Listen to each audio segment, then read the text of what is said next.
கர்த்தருடைய பரிசுத்த நாமத்திற்கு ஸ்தோத்திரம் உண்டாகுவதாக.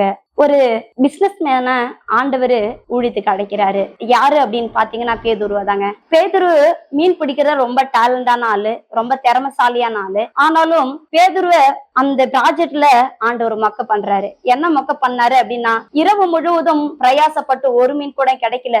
ஆனாலும் அவர் வார்த்தையின்படி வலைய போடுன்னு சொல்லும் போது ஆண்டவர் என்ன பண்றாரு, திரளான மீன்களை கொண்டு வராரு. அப்ப அவன் சொல்றான், ஆண்டவர் ஃபர்ஸ்ட்ல கூப்பிடும் போது என் பின்னே வா அப்படின்னு சொல்லும் போது வந்தான். ஆனாலும் மறுபடியும் அந்த தொழிலை கையில் எடுத்திட்டான். இன்னைக்கு அநேக பேர் அப்படிதான்.